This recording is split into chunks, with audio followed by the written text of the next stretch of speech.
नमस्ते, यहाँहरूलाई वेद एप ट्युटोरियलमा स्वागत छ। सो आज हामी हाम्रो एकाडेमिक पार्टमा रहेको कम्बाइन इक्जामको बारेमा एक्सप्लेन गर्न गइराखेको छौँ।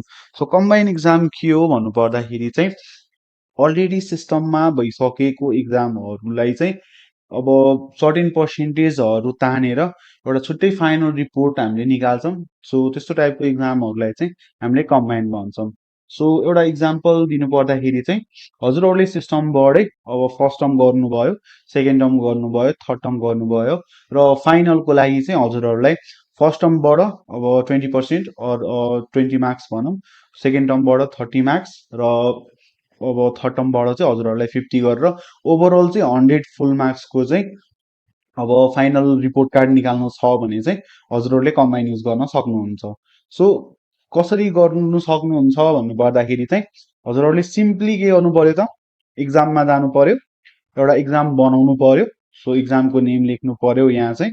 सो मैले एउटा फाइनल इक्जाम भनेर बनाएँ। सो इक्जामको टाइपमा चाहिँ हामीले पहिला चाहिँ नर्मलहरू गर्थ्यौँ भनेदेखि अब चाहिँ हामीले कम्बाइन गर्छौँ है। कम्बाइन गरिसकेपछि अब यहाँ हजुरले हेर्न सक्नुहुन्छ सिस्टमले हजुरहरूलाई अप्सन दिन्छ कुन कुन इक्जामबाट कति कति पर्सेन्टेज तान्ने हो भनेर चाहिँ हजुरहरूलाई अप्सन दिन्छ सिस्टमले। सो अब यो चाहिँ पहिला चाहिँ हामीलाई थाहा हुनु पर्यो फर्स्ट टर्म कति फुल मार्क्सको भएको छ, सेकेन्ड टर्म कति फुल मार्क्स भएको छ र थर्ड टर्म कति फुल मार्क्स भएको छ है। सो यो थाहा भइसकेपछि हजुरहरूले अब हाम्रोमा चाहिँ अहिले यहाँ हजुरको फर्स्ट टर्म चाहिँ 100 फुल मार्क्सको भएको छ भने चाहिँ अब मानिलिउँ मलाई चाहिँ फर्स्ट टर्मबाट 30 मार्क्स चाहियो भने चाहिँ 100को 30 भनेको 30% भयो। सो म यहाँ 30 राख्छु। अब मलाई सेकेन्ड टर्मबाट 20 मार्क्स चाहियो भने चाहिँ 100को 20 भनेको 20% भयो। सो म 20% राख्छु। सो जहिले पनि हामीले यहाँ पर्सेन्टेज राख्ने हो। अब मलाई थर्ड टर्मबाट चाहिँ 50 मार्क्स चाहियो भने चाहिँ म यहाँ 50% राख्छु, 100को 50% है। त्यसपछि म सबमिट गरिदिन्छु। सबमिट गरिसकेपछि अब हजुरहरूले यहाँ मार्क्स इन्ट्रीहरू केही पनि गर्नु परेन फाइनलको लागि चाहिँ। जुन चाहिँ फाइनलको रिपोर्ट कार्ड सिस्टमले अटोमेटिकली नै क्यारी फरवर्ड गर्छ। जुन चाहिँ फर्स्ट टर्म, सेकेन्ड टर्म र थर्ड टर्मबाट चाहिँ सर्टेन पर्सेन्टेज हामीले भर्खरै तान्यौँ। सो अब के गर्न सक्नुभयो त, हजुरहरूले सिम्पली स्टुडेन्टकोमा जान सक्नुभयो। स्टुडेन्टकोमा गइसकेपछि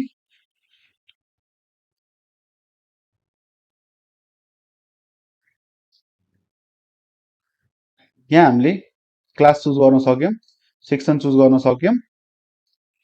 अब हामीले के गर्न सक्यौँ त, स्टुडेन्टहरूलाई चुज गर्न सक्यौँ।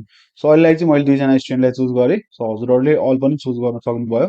सो रिजल्टमा जानु पर्यो। रिजल्टमा गइसकेपछि कुन चाहिँ इक्जामको रिपोर्ट कार्ड भ्यू गर्नुपर्ने छ, सो फाइनल छ भने फाइनल चुज गर्छौँ। र अब यो हाम्रो रिजल्टको टाइपहरू भयो, ग्रेड एन्ड मार्क्स, ग्रेड भयो। सो हजुरलाई चाहिँ ग्रेड एन्ड मार्क्समा हेर्न मन लाग्छ भने चाहिँ सिम्पली यसमा जाने। सो यहाँ हजुर हेर्न सक्नुहुन्छ एउटा डिफल्ट, यो हाम्रो डिफल्ट टेम्प्लेट भयो जसमा चाहिँ फर्स्ट टर्मको पनि आयो, सेकेन्ड टर्मको पनि आयो र थर्ड टर्मको पनि आयो है। सो एभरेज सिस्टमले चाहिँ अटोमेटिक क्यालकुलेट गर्छ। हजुरहरूले जति पर्सेन्टेजहरू तान्नुहुन्छ त्यो अनुसारको क्यालकुलेसन हुन्छ। सो हजुरको यहाँ फुल मार्क्स पनि ध्यान दिनु पर्यो। यो चाहिँ हजुरको फुल मार्क्सहरू चाहिँ ध्यान दिनु पर्यो है। अब अरू कुराहरू जुन चाहिँ हाम्रो इक्जामको नियमहरू भयो, इस्यु डेटहरू भयो, त्यसपछि हजुरको हाम्रो पर्सेन्ट एटेन्डेन्सहरूको कुराहरू हुन्छ, रिमार्क्सको कुराहरू हुन्छ। सो यो कुराहरू पनि हजुरहरूले यहीँबाट सेटअप गर्न सक्नुहुन्छ है। एड इक्जाम डिटेलमा जानु पर्यो, एउटा इक्जामको नेम चुज गर्नु पर्यो जुन चाहिँ अहिले फाइनल भयो।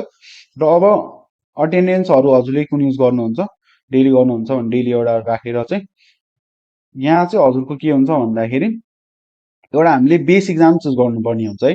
फाइनलमा चाहिँ कुन चाहिँ इक्जामको चाहिँ हजुरको एउटा सर्टेन रिफ्लेक्सनहरू हुन्छ जुन चाहिँ हजुरले यहाँ एउटा बेस इक्जाम चुज गर्नु पर्यो। जुन चाहिँ पहिला इक्जाम भइसकेको हुन्छ, रिपोर्ट कार्डहरू डिस्ट्रिब्युट भइसकेको हुन्छ। सो त्यसको बेसमा बसेर एउटा कम्बाइनको पनि हजुरले यहाँ अटेन्डेन्सहरू देखाउन सक्नुहुन्छ।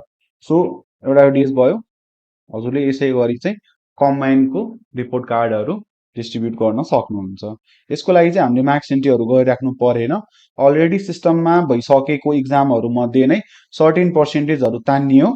सो त्यस्तो टाइपको इक्जामलाई चाहिँ हामीले कम्बाइनमा काउन्ट गर्छौँ।